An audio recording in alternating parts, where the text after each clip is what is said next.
তো আমাদেরকে তারা আশ্বস্ত করেছেন দ্রুত সময়ের মধ্যে যে সমস্ত সন্ত্রাসীরা, ছাত্রদলের সন্ত্রাসীরা, আমরা 22 জনের তালিকা দিয়েছি, এই সন্ত্রাসীদের বিরুদ্ধে তারা ব্যবস্থা গ্রহণ করবেন। একই সাথে তাদের বিরুদ্ধে বহিষ্কার, এবং যারা গুজব ছড়িয়েছে, এটা খুবই গুরুত্বপূর্ণ, একটা ফেক প্রোটোকলের উপর ভিত্তি করে পরবর্তীতে এটা রাষ্ট্রীয় যে ফ্যাক্ট চেক প্রতিষ্ঠান আছে এবং এর বাইরে যে ফ্যাক্ট চেক প্রতিষ্ঠানগুলো আছে তারা বারবার নিশ্চিত করেছে এটা একটা ফেক প্রোটোকল। এরপরও গুজব ছড়িয়ে ছাত্রদলের সন্ত্রাসীরা তারা বিশ্ববিদ্যালয় এবং বিশ্ববিদ্যালয়ের বাইরে দেশের বিভিন্ন জায়গায় তারা সহিংসতায় শিক্ষার্থীদেরকে জড়িয়েছে। তো যারা এই গুজব ছড়িয়েছে, এখন পর্যন্ত এত ফ্যাক্ট চেক হওয়ার পরও এখন পর্যন্ত ছাত্রদলের বিভিন্ন পর্যায়ে যারা নেতৃবৃন্দ আছে তাদের ফেসবুক আইডিতে সেই গুজবটা তারা এখন রেখে দিচ্ছে।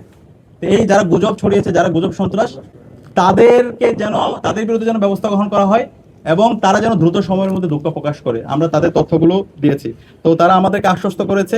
আমরা এখন দেখতে চাই তাদের তারা যে আমাদেরকে বলেছে তাদের বিরুদ্ধে একাডেমিক ব্যবস্থা গ্রহণ করবে, এবং যে অভিযোগগুলো দিয়েছে তাদের যে কমিটি, সেই কমিটি অধিকতর তারা তদন্ত করে দ্রুত সময়ের মধ্যে তারা আমাদের যারা ক্রিমিনাল অফেন্স করেছে, যারা ফৌজদারি অপরাধ করেছে, যারা থানায় মব তৈরি করেছে, সাংবাদিকদের উপর হামলা করেছে, ডাকসু নেতৃবৃন্দদের উপর হামলা করেছে এবং ঢাকা বিশ্ববিদ্যালয়ের শিক্ষার্থীদের উপর হামলা করেছে, তাদের বিরুদ্ধে তারা ব্যবস্থা করবে এবং বিশ্ববিদ্যালয় আনুষ্ঠানিকভাবে এই পুরো ঘটনার জন্য তারা দুঃখ প্রকাশ করবে। আজকে ঘটনার শুরুতে ভিসি মহোদয় তিনি দুঃখ প্রকাশ করেছেন, এবং এখানে 18টা হলের প্রভোস্ট উপস্থিত ছিলেন, প্রভোস্ট স্ট্যান্ডিং কমিটির সভাপতি উপস্থিত ছিলেন, প্রক্টর ছিলেন, প্রভিসি ছিলেন, ট্রেজারার ছিলেন।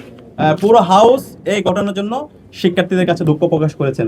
তো আমরা বলেছি দ্রুত সময়ের মধ্যে এই যারা সন্ত্রাসীরা শিক্ষার্থীদের উপর হামলা করেছে, সাংবাদিকদের উপর হামলা করেছে, থানায় মব তৈরি করেছে, তাদের বিরুদ্ধে যেন বিশ্ববিদ্যালয় থেকে তাদেরকে আইনানুগ ব্যবস্থা গ্রহণ করা হয়, তাদেরকে যেন বহিষ্কার করা হয়।